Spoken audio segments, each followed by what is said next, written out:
Establish a quorum and do a roll call. We start. Allison Neal Malone. Marissa Roberts. Cynthia Cochran. Peter Riley. All right. Pledge of Allegiance. There's one over there. Okay. Yeah, good here. I Pledge allegiance to the flag of the United States of America and to the republic for which it stands, one nation, under God, indivisible, with liberty and justice for all. All right, Dr. Roberts, give us an update. So I have included the flyer, and I just mentioned it about our Artful Learning Gallery display.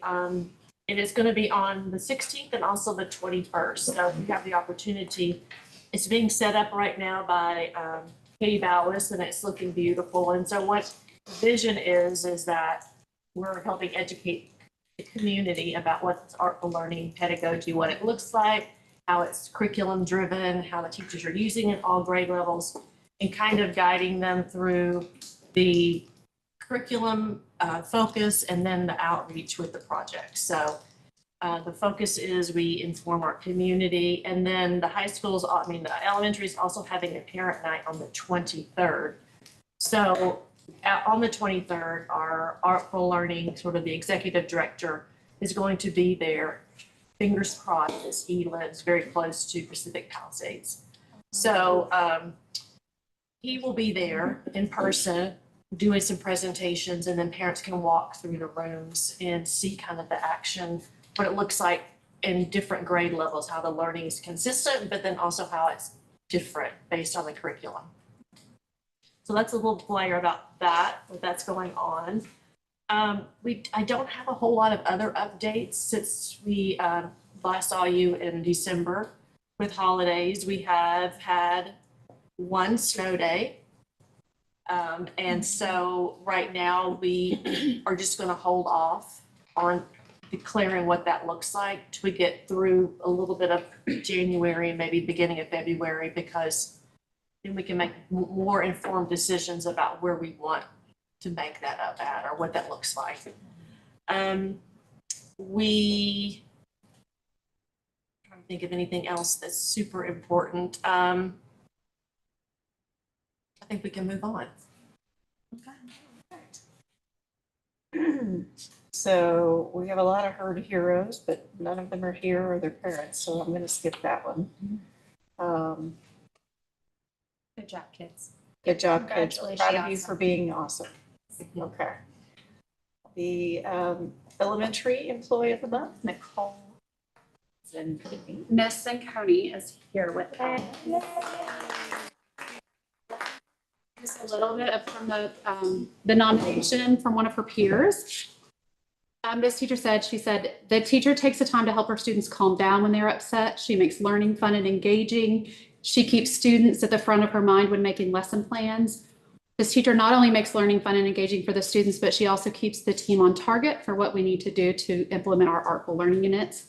She works hard and keeps everyone engaged in learning. So Miss Zanconi is a wonderful, you probably see her every year. She is an amazing teacher, and she just brings such a good spirit to our school. So what do you teach?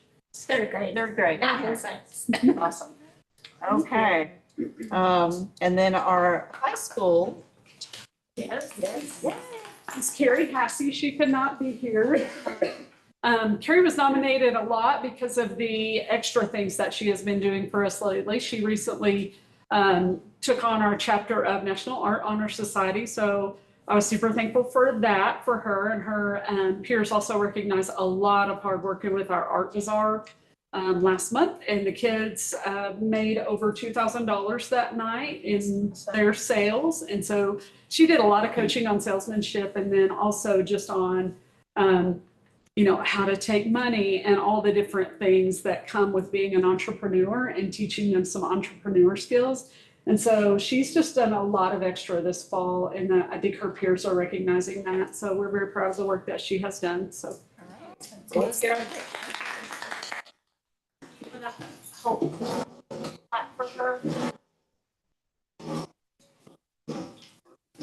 Love that. Yes. She has a 5. Excellent. These are double paid. Here's your. Love it, love it. And your placeholder. Yes, you guys are the special people that gets to be in the middle. Okay, on three, 1, 2, 3. Thank you. Thank you. Congratulations.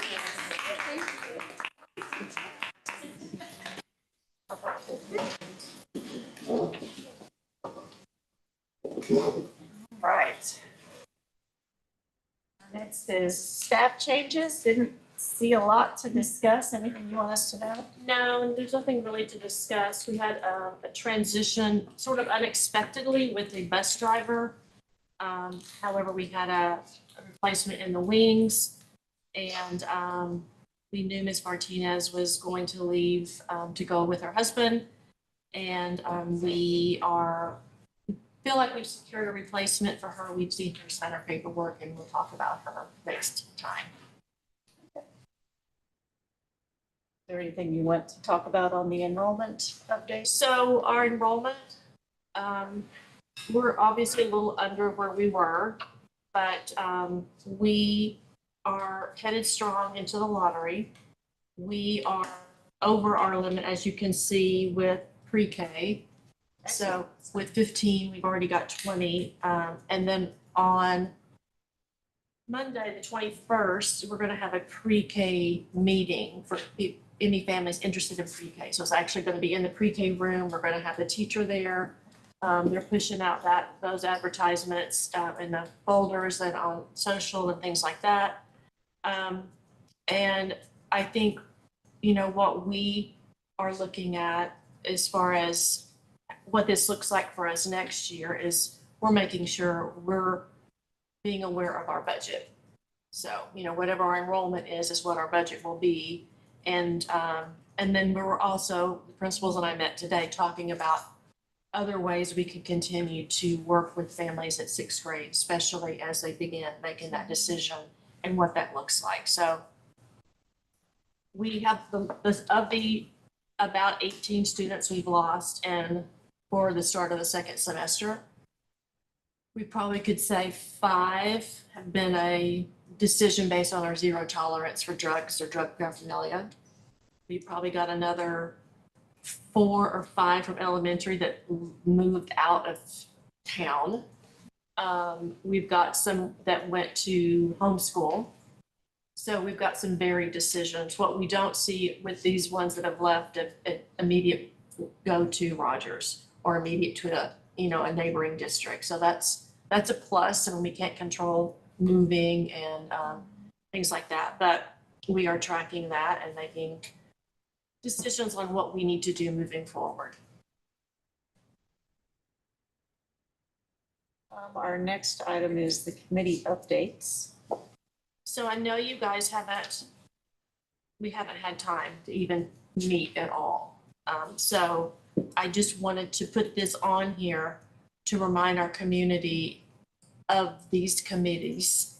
And as we begin kind of getting them started, Dr. Riley's committee on wellness is an existing committee. So that has sort of a scheduled monthly meeting date, but the rest will begin to develop those based on when you first can meet and when we can pull that together and let the staff know when that date is, and then we can move forward with that once your group is kind of put together. Any comments from the public?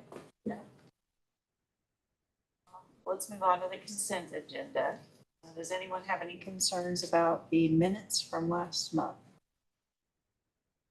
Can I get a motion to approve? So move. Second. All in favor? Aye. Any opposed? Thank you. Adrian, any points of concern on financials? No? Okay. So we're going to go to a voting item, which is approving the sliding scale for the preschool. So Allison, you have any comments that you'd like to make on that? So what we did with the scale with the preschool is we basically replicated what Rogers does. And that scale is based on the free and reduced lunch socioeconomic brackets, and that's what Rogers did. And so with your approval, we will put this out in the community and begin sharing that information. And so what Pam will do and what we do upon enrollment is we have to income check. They have to submit a copy of their tax return, and that will determine that level. It's a little bit more involved than just the free and reduced lunch, where you just sort of determine, you just list your amount. So this is because we will get subsidized funding from the federal government and from the state government on that allocation. So with your approval, we'll move forward with that. Does anyone have any concerns or points of discussion? I just had one question on that, and that was not necessarily about the scale, but like, since we're running the pre-K with the lottery, like all of our other grades, how are we kind of notifying those pre-K applicants there is a cost for this grade versus open enrollment charter school not having a cost for K through 12? So what we'll do is they knew that information upon the registration process. Pam has been talking to them. And then once this is approved, we'll send that out. And we'll also put it on our website. It'll be passed out at Monday night at the PK meeting. And the elementary will have it on hand if those and when those visitations come about. Any other discussion points I before we? think that was my only concern as well, like just knowing there's a cost and sort of like we're locking that kid in, thinking the parent will pay for the year, but if something happens or it just was sort of like, it's almost easier if there isn't a cost. Like if we can, but I know. I know we can. So. I know. Well, the good thing about it is the wait list. If someone drop out, we'll just call up the next one. Okay. And I feel like Rachel, you can give me more specifics. We've got a chunk of these kids have siblings in the school. Okay. But there's 13 of them that have siblings in our school, and I'll tell you that the weekly rate is $60 less a week than I paid for my child in Springdale schools 7 years ago. It's a pretty good rate. So I mean, pre-Ks in every school cost money too. Well, and when you compare it to what you're paying for daycare, if you don't put a child in pre-K, it's like, Yes. so these are monthly, that are, I mean, $100 a month is $25 a week. And if they are on that scale where they have zero pay, that also means zero fee for lunch, breakfast and lunch. So, but we will again reiterate all this. Pam will reach out to the family, share this information now that once it's approved. Elementary will share it and we'll be very transparent about. So what I hear you saying is there's really only 2 lottery spots if there are 13 siblings. Potentially. Correct. Okay. It took me a minute. Okay. Yes. And what happens if you have 16 siblings? Did we lottery those? We rank them. Okay. The other piece that we're really excited about is the teacher aspect of it. We don't have any staff that need this year, but we will, and that's a great retention piece. Sure. And such an amazing opportunity as a parent to have your child that age just down the hall. Right. So, are we ready to vote? Anyone else? Okay. Can I get a motion to approve? So moved. And a second? Second. All right. Everyone in favor? Aye. Anyone opposed? Thank you. All right. New business. Do we have any? We do not. Okay. And any discussion of items since publication of the agenda? No? Do we need to have an executive session? That is up to you guys. Anybody? No? Okay. And we have our meeting, our annual retreat set for what day? On the 25th. 25th. Okay. Yes. So that's an open agenda. I have some things that I will show you. I'll send you an agenda probably early next week. And then is there anything else you want to add to that agenda? I'm happy to do that. And we can just move through whatever direction you want to go.